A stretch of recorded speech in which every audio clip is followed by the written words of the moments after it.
tip today is wiring your pine cones for Christmas. What you need obviously is your pine cones, but you need 20 gauge Florist wires. You can purchase these in your local flower shop, and I would recommend buying about 12 inch, 30 centimeters in length. The 20 gauge wire is a slightly heavier wire, just don't get them mixed up with the 22. So what you do is you get your wire and you insert it between the petals quite close to the bottom of the pine cone, and you leave a small amount of wire sticking out. Hold that with your thumb. I'll do this 2 or 3 times just to make sure that everybody gets the tips. The longer piece of wire then that's left over, you bring it around the pine cone, inserting it in between the petals until the 2 pieces of wire meet each other and slightly cross over. And then using my finger and my thumb, I give it 2 twists with my finger and stop.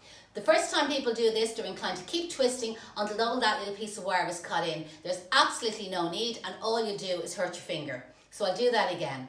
You have your long 20 gauge wire, you have your pine cone, you insert the wire in between the petals of the cone. There's no back or front, so from either side. Just leave about 3 centimeters of the wire sticking out. The aim is to keep your wire as straight and as long as possible. So your long piece of wire that's left over, you then bring that around the pine cone. You're inserting it in between the petals as you twist the pine cone around until the 2 pieces of wire meet each other and slightly crisscross or cross over each other. And then using your finger and your thumb, you give it 1, 2 twists of your finger and stop, and that's your pine cone wired. I'll wire the 3rd one just to make sure everybody's happy enough. Again, it's a 20 gauge wire, it's 12 inches in length, 30 centimeters. You have your pine cone, you insert the wire in between the petals as close to the bottom of the pine cone as possible. You leave 2 to 3 centimeters of wire sticking out on this side and leave the surplus wire on the opposite side, obviously.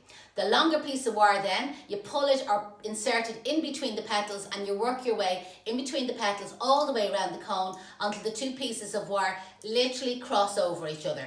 And then using your finger and your thumb, you give it 1 or 2 twists, and that's your pine cone wired. Hope you enjoy that tip from Case Flower School.